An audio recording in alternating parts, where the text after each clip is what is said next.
Hello students, welcome back to the channel. आज हम कर रहे हैं क्लास 8 का chapter 7 comparing quantities introduction part कर रहे हैं हम इसका।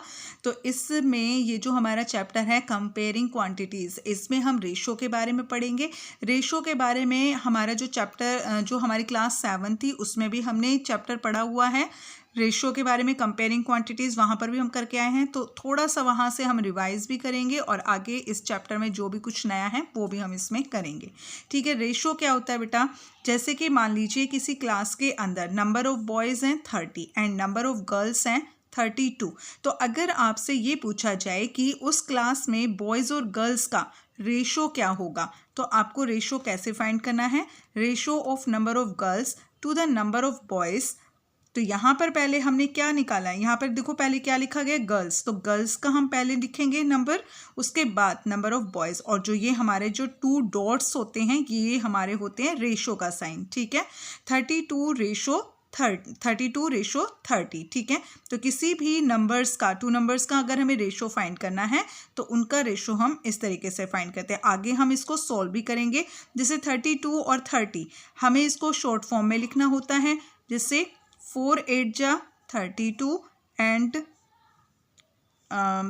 4 से डिवाइड नहीं होगा ये हमारा, ये डिवाइड हो जाएगा 2 से डिवाइड हो जाएगा। ये 2 1 जा 2, 2 6 जा 12 और 30 को हम डिवाइड करेंगे 15 आ जाएगा। ठीक है, सो इसका हमारा जो शॉर्ट फॉर्म में जो इसका रेशो है वो क्या हो जाएगा? सिंपलेस्ट फॉर्म में 16:15। ठीक है, नेक्स्ट अगर हमें परसेंटेज निकालनी हो रेशो की तो वो कैसे होते हैं? जैसे रेशो अगर हमें परसेंटेज में दिए गए हों, ठीक है, 40% बॉयज़ 60% गर्ल्स। आपको अगर इस तरीके से परसेंटेज में दिए गए हैं, जैसे बॉयज़ 40% गर्ल्स 60%, तो उनको अगर आपको कन्वर्ट करना है तो कैसे हम कन्वर्ट करेंगे?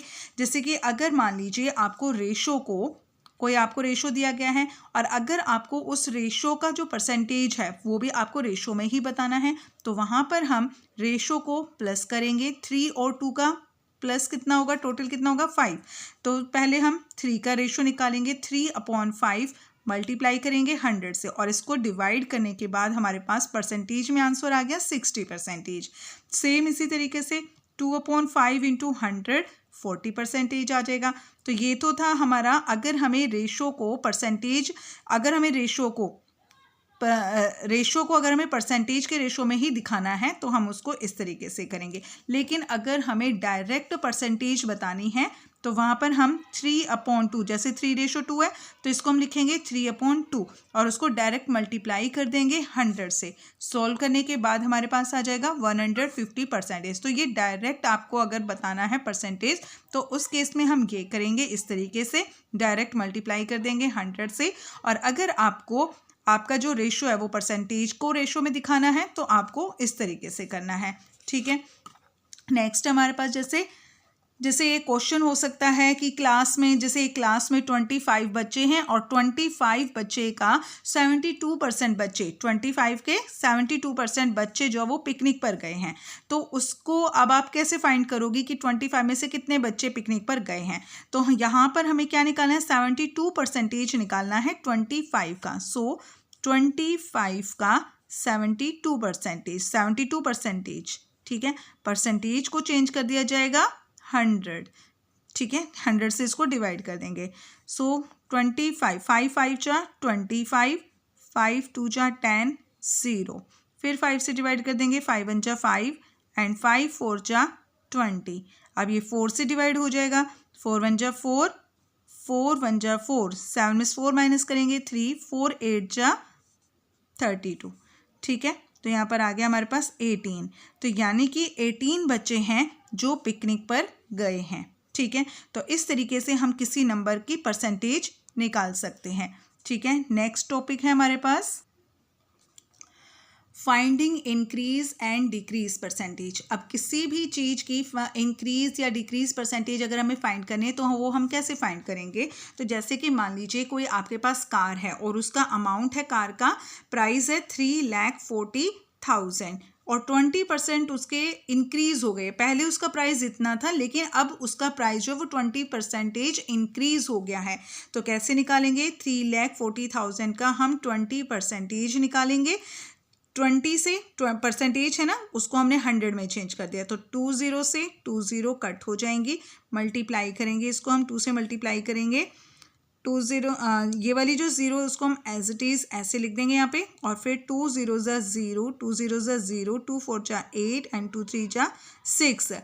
तो 68,000 कार की कीमत इंक्रीज हो गई है। तो अब उसकी कार का प्राइस क्या हो जाएगा? प्राइस ऑफ कार हो जाएगा 3,40,000 जो पहले थी, और जब इंक्रीज जो अमाउंट हुआ है वो कितना है? 68,000। तो अब कार की कीमत कितनी हो गई है बेटा? यहाँ पर है, ठीक है।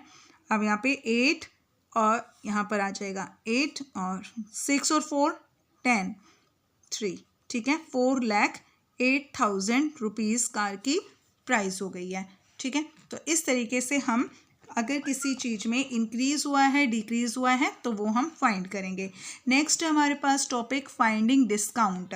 अब डिस्काउंट क्या होता है? डिस्काउंट का मतलब होता है जैसे कि अगर आप कोई चीज़ खरीदने जाते हो तो वहाँ पर आपको शॉपकीपर बोलता है कि इस चीज़ पर आपको 20% डिस्काउंट मिलेगा। तो 20% डिस्काउंट या ऑफ का मतलब होता है कि उस चीज़ पर इतने रुपीज़ की आपको छूट मिलेगी। यानी कि अगर कोई चीज़ 220 की है तो उसको 20% डिस्काउंट का मतलब है कि वो चीज़ आपको 220 में नहीं मिलेगी, उसका 20% डिस्काउंट पर मिलेगी। तो कैसे निकालेंगे हम? 220 का 20% डिस्काउंट, 10 से 10 कट जाएगी, 10 से 10 कट जाएगी, 22 2 जा 44। तो ये 44% रुपीज़ का आपको डिस्काउंट मिल रहा है। तो अब उस टी शर्ट की प्राइस हो जाएगा टी शर्ट का 220 माइनस 44, क्योंकि पहले प्राइस 220 था, 44 आपको डिस्काउंट मिल रहा है, यानी कि वो चीज़ अब आपको कम रुपीज़ में मिलेगी। तो 10 में से 4 माइनस किया 6, 11 में से 4 माइनस करेंगे 7, और यहाँ पर बचा 1। तो अब वो चीज़ आपको ₹176 में मिलेगी, ठीक है। 220 की चीज़ आपको 176 रुपीज़ में मिलेगी, ठीक है। तो ये था हमारा डिस्काउंट। डिस्काउंट का मतलब होता है आपको फ़ायदा हो रहा है यहाँ पर, ठीक है। आपको किसी चीज़ के लिए कम रुपीज़ पे करने पड़ रहे हैं, ठीक है। अब जैसे कि मान लीजिए अगर आपको किसी क्वेश्चन में लिखा हुआ मिलता है वैट, VAT वैट या सेल्स टैक्स, तो वैट का मतलब ही टैक्स होता है, सेल्स टैक्स, यानी कि ये जो अमाउंट है ना वैट और सेल्स टैक्स, तो ये जो अमाउंट है ये आपको पे करना होता है, ठीक है। तो एक्स्ट्रा अमाउंट ये होता है, जैसे कि 300 रुपीज़ की एक टी शर्ट है और उसके ऊपर 10% का आपको वैट देना है या सेल्स टैक्स देना है। तो इसका मतलब अब उस टी शर्ट की कीमत, उसका प्राइस बढ़ गया है, ठीक है। कितना रुपीज़ बढ़ गया है? 300 का 10% अगर हम निकालते हैं, 20 से 20 कट गई, यानी कि 30, ठीक है, 30 रुपीज़। तो टैक्स आपको देना पड़ेगा 30 रुपीज़। पहले प्राइस था टी शर्ट का 300 रुपीज़, और अब उसमें आपको 30 रुपीज़ टैक्स भी देना पड़ रहा है। तो अब आपको कीमत देनी पड़ेगी उस टी शर्ट की 330 रुपीज़, ठीक है। तो ये 330 रुपीज़ आपको टैक्स लगाकर उसका अमाउंट देना पड़ेगा, ठीक है। ये था हमारा वैट और सेल्स टैक्स। नेक्स्ट है हमारा टॉपिक प्राइस। अब प्राइस क्या होता है बेटा? कॉस्ट प्राइस क्या होता है? प्राइस देखो, प्राइस तो वो होता है जो हम, मान लो किसी से अगर हमने कोई चीज़ खरीदी है तो उसके बदले में हमें, उस चीज़ को लेने के बदले में हमें उसको कुछ पैसे देने पड़ते हैं। तो ये तो सभी बच्चे बहुत अच्छे से जानते हैं, वो प्राइस होता है। अब कॉस्ट प्राइस, सेलिंग प्राइस क्या होता है? कॉस्ट प्राइस वो होता है बेटा, जैसे कि आपने किसी दुकानदार के पास जाकर और आपने कोई चीज़ खरीदी है, तो जिस कीमत पर आपने उस दुकानदार से कोई चीज़ खरीदी है तो वो जो प्राइस है वो आपका कॉस्ट प्राइस होगा। अब अगर आपने वो चीज़ खरीद कर और किसी को बेच दी, ठीक है, सेल कर दी, तो वो आपका सेलिंग प्राइस होगा, ठीक है। तो वो आपका सेलिंग प्राइस होगा। अब लॉस और प्रॉफिट क्या होता है? जैसे कि अगर मान लीजिए आपने कोई चीज़ कम रुपीज़ में खरीदी है, ठीक है, कम रुपीज़ में खरीदी है और आप उसको ज़्यादा रुपीज़ में बेच रहे हो तो वहाँ पर आपको प्रॉफिट होगा। जैसे 10 रुपये की कोई आपने चीज़ खरीदी और आपने उसको 15 रुपये में बेच दिया है, ठीक है, तो वहाँ पर आपको 5 रुपीज़ का प्रॉफिट हो जाएगा, ठीक है। अगर आपका कॉस्ट प्राइस कम है और सेलिंग प्राइस ज़्यादा है तो प्रॉफिट होगा, और इसी का उल्टा अगर सेलिंग प्राइस अगर आपका कम है और कॉस्ट प्राइस ज़्यादा है तो वहाँ पर आपको लॉस होगा। जैसे कि अगर कोई चीज़ आपने कम रुपीज़ में खरीद कर और ज़्यादा रुपीज़ में खरीद कर और कम रुपीज़ में बेची है तो वहाँ पर आपको लॉस होगा, और अगर कम रुपीज़ में खरीद कर ज़्यादा में बेचोगे तो वहाँ पर आपको प्रॉफिट हो जाएगा, ठीक है। नेक्स्ट टॉपिक है इसका profit percentage and loss percentage. अब प्रॉफिट परसेंटेज और लॉस परसेंटेज निकालने का फॉर्मूला होता है profit upon cost price into 100। Same इसी तरीके से लॉस परसेंटेज निकालने का फॉर्मूला होता है loss upon cost price into 100। देखो बेटा, प्रॉफिट और लॉस परसेंट दोनों ही कॉस्ट प्राइस से निकाले जाते हैं, दोनों का बेस कॉस्ट प्राइस ही होता है, ठीक है, और मल्टीप्लाई करोगे आप 100, ठीक है। अगर हम प्रॉफिट निकाल रहे हैं तो profit upon cost price into 100, अगर लॉस निकाल रहे हैं तो loss upon cost price into 100, ठीक है। नेक्स्ट टॉपिक है हमारे पास compound interest and simple interest. अब सिंपल इंटरेस्ट और कंपाउंड इंटरेस्ट क्या होता है, तो पहले हम देख रहे हैं अपना सिंपल इंटरेस्ट। सिंपल इंटरेस्ट में ऐसा सोचो कि आपने बैंक से 10,000 रुपीज़ लोन लिए हैं, ठीक है, 10,000 रुपीज़ आपने जो लोन लिए हैं उसको हम बोलेंगे प्रिंसिपल, ठीक है। अब इसके ऊपर इंटरेस्ट लगा रहा है बैंक आपको 10% का, तो वो उसको हम बोलते हैं, इंटरेस्ट को बोलते हैं हम रेट, ठीक है। और बैंक ने आपको वो रुपीज़ आपने लिए हैं 3 ईयर्स के लिए, ठीक है, तो वो आपका हो जाएगा टाइम। तो ये तो थी हमारी terms principal, interest and time, ठीक है। अब अगर ये तो नॉर्मल चीज़ है बेटा, हमारा हो गया, ठीक है। अब अगर हमें अमाउंट पता करना है, अमाउंट यहाँ पर ये हमारा प्रिंसिपल है। अमाउंट का क्या मतलब होता है, जो हमारा प्रिंसिपल है, जैसे 10,000 रुपीज़ हमारा प्रिंसिपल है और उस पर इंटरेस्ट, तो 10,000 का अगर हम 10% इंटरेस्ट निकालते हैं तो कितना हो जाएगा, 1 साल के लिए निकाल रहे हैं हम ये, ठीक है, 1,000, तो 1,000 आपको इंटरेस्ट देना पड़ रहा है, तो 10,000 प्लस 1,000 कितना हो जाएगा हमारे यहाँ पे 11,000, तो ये 11,000 आपका अमाउंट होगा, ठीक है। तो हमारे अमाउंट में प्रिंसिपल और इंटरेस्ट इंक्लूड होता है, ठीक है। प्रिंसिपल और इंटरेस्ट दोनों से मिलकर अमाउंट बनता है। प्रिंसिपल वो रुपीज़ होते हैं जो आप डायरेक्ट लेते हो, इंटरेस्ट हमारा जो रेट आपको दिया गया है वो, एंड टाइम, ठीक है, 3 ईयर्स, 2 ईयर्स, 4 ईयर्स वगैरह, ओके। नेक्स्ट है आपको अब simple interest and compound interest कैसे फाइंड करेंगे। तो मान लीजिए आपका प्रिंसिपल है 1,000 रुपीज़, यानी कि आपने किसी से पैसे लिए 1,000 रुपीज़, उस पर रेट लगा है 10%, तो 1,000 का 10% अगर हम निकालते हैं तो देखो 1,000 का 10% अगर आप निकालोगे, 20 से 20 कट जाएंगी, 10 10 जा 100, तो ये 100 रुपीज़ हमारा क्या आ गया, रेट सिंपल इंटरेस्ट आ गया। तो 1 ईयर का हो गया 100, तो हमारा जो प्रिंसिपल है, हमारा जो अमाउंट है वो कितना हो गया, 1,000 प्रिंसिपल था और उसमें ये सिंपल इंटरेस्ट ऐड होके 1,100, ये हमारा है बेटा अमाउंट, ठीक है। 2 ईयर्स का हो जाएगा, 1,000 पर फिर से लगाओगे 10% 100, तो फिर से ये 100 रुपीज़ आपका हो गया। अब 1,100 में ये 100 आपके प्लस हो जाएंगे, 1,200 हो जाएंगे, फिर 3 ईयर्स का निकालेंगे, फिर से 100 आएगा। अब 1,200 में ये 100 फिर से ऐड होंगे, ये 1,300 हो जाएगा। तो ये है हमारा बेटा सिंपल इंटरेस्ट, इसमें हमारा प्रिंसिपल चेंज नहीं होता है। लेकिन अगर हम कंपाउंड इंटरेस्ट निकालेंगे तो वहाँ पर हमारा प्रिंसिपल चेंज होता है।